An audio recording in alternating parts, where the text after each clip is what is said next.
আমরা আবার অবরোধের মধ্যে পড়ব। আমরা অবরুদ্ধ, কিন্তু আমরা যেন গাজায় বসবাস করছি, অবরুদ্ধ।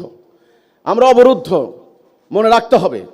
আজকে যারা রাজনীতি করছেন তাদের সমীপে বলতে চাই, আজকে মনে রাখতে হবে আপনারা যেটা ধারণ করছেন গণতন্ত্রের নামে, এটা কোনো বেদবাক্য নয়, এটা কোনো ঐশী মন্ত্র নয়। এটাকে সংশোধন করা যাবে না, এটাকে পরিবর্তনের চিন্তা করা যাবে না। এটা পরিবর্তনের কথা বললে আমাকে নরকে যেতে হবে। মানুষ পরিবর্তনের চিন্তা কখন করে? একটা সভ্যতার প্রাণ শক্তি। আপনারা জানেন যখন ফরাসি বিপ্লব হলো, সেখানে এই বিপ্লবের প্রাণ শক্তি কী ছিল? সাম্য, ঐক্য, স্বাধীনতা, এটা ছিল প্রাণ শক্তি। আজকে যখন ইউরোপের যখন সেই প্রাণ শক্তি নিঃশেষ হয়ে গিয়েছে, তখন সভ্যতা মুখ থুবড়ে পড়েছে। যেই কোনো সভ্যতার প্রাণ শক্তি মোস্ট ইম্পর্টেন্ট। আপনারও প্রাণ শক্তি আছে, আপনার রূহ আছে, আপনার প্রাণ শক্তি। আপনি যদি সেটা মারা যান, আপনার ডেড বডি। তেমনি একটা সভ্যতার একটা প্রাণ শক্তি আছে। আমাদের সরকার উন্নয়ন করছেন, আমি বলবো উন্নয়ন দরকার আছে। উন্নয়ন হলো উদ্দেশ্য নয়। কথা বুঝতে হবে দুটি জিনিস, একটা হচ্ছে প্রক্রিয়া, একটা হচ্ছে উদ্দেশ্য। একটা হচ্ছে উপায়, একটা হচ্ছে উদ্দেশ্য। উন্নয়ন উদ্দেশ্য নয়।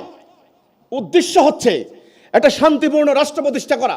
উদ্দেশ্য হচ্ছে এখানে আমরা দরজা খুলে ঘুমাবো, এখানে ট্যাক্সের জ্বালায় আমরা চুরি ডাকাতি করতে হবে না, এখানে আমার টাকা বিদেশে পাচার হবে না। এটা হবে উদ্দেশ্য।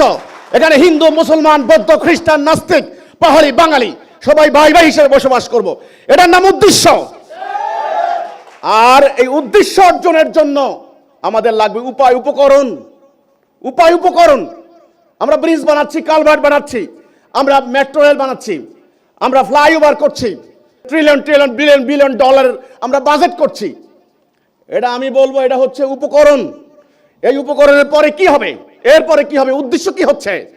আমি কি বাংলাদেশে আরো নিরাপদ হচ্ছি নাকি নিরাপত্তাহীন হচ্ছি? তাহলে পত্রিকার রিপোর্ট, আমার দেশের 8-8 জন হামলার বাচ্চারা বাংলাদেশে নাই, ইংল্যান্ডে, ফ্রান্সে, অথবা কানাডায়, অথবা অস্ট্রেলিয়ায়, মেলবোর্ন, তারা ওখানে, তারা বাংলাদেশে নাই, তাদের বাংলাদেশে কোনো ভবিষ্যৎ নাই। আমাদের অবসরপ্রাপ্ত বিচারপতি, প্রধান বিচারপতি বিদেশে পালিয়েছেন। আমাদের অবসরপ্রাপ্ত প্রধান সেনাপতি বিদেশে, আমাদের সাবেক রাষ্ট্রপতি বিদেশে। তাহলে আমাদের এই বাংলাদেশটাকে নিয়ে কে চিন্তা করবে? আমাদের ওবায়দুল কাদের সাহেব, আমাদের ক্ষমতাসীন দলের সেক্রেটারি জেনারেল, তিনি বলেছেন আওয়ামী লীগ ক্ষমতা হারালে আওয়ামী লীগকে নিচ্ছিন্ন করে দেবে বাংলাদেশ থেকে। এটা তিনি বলেছেন, আমি বলি নাই। এই হলো রাজনীতির ফল, এই হচ্ছে মোহতারাম গণতন্ত্রের ফল। এখন এই ব্যবস্থাকে নিয়ে চিন্তা করতে হবে, ভাবতে হবে এটা কোথা থেকে এসেছে। আমরা এর উত্তরাধিকার বহন করে চলেছি। পশ্চিমারা যখন আমাদেরকে দখল করেছে 300 বছর, তারা কিন্তু গণতন্ত্র দেয় নাই। তারা বন্দুকের জোরে, তারা তলোয়ারের জোরে আমাদেরকে শাসন করেছে, শোষণ করেছে। ভালো কথা, তারা রেনেসার পর, আমার এক ভাই বলে গেছেন, তারা রেনেসা করেছে। রেনেসা করার পরে তাদের প্রযুক্তিগত উন্নতি হয়েছে, তাদের টেকনোলজিক্যাল অ্যাডভান্সমেন্ট হয়েছে, তারা ধনে জনে সমৃদ্ধ হয়েছে। তারা আফ্রিকার লুট করেছে, দক্ষিণ আমেরিকা লুণ্ঠন করেছে, তারা এশিয়া ভারতবর্ষ লুণ্ঠন করেছে। লুণ্ঠন করে তারা এখন সম্পত্তির পাহাড়ের উপর বসে আছে। তারা এরপরে আমাদেরকে দিল গণতন্ত্র, চলে যাওয়ার সময় আমাদেরকে দিল গণতন্ত্র। ওকে, আমরা এবার গণতন্ত্র প্র্যাকটিস করছি। যিনি আমাদেরকে অনুপ্রেরণা দিয়েছেন, তিনি আমাদেরকে বলেছেন, তোমরা মানুষকে বলো এখন সময় হয়েছে একটু চিন্তা করার, একটু ভাবনার, যে মানুষের তৈরি এই ধরনের ব্যবস্থা মানুষকে আর শান্তি দিতে পারবে না। এই কথাটা বলো।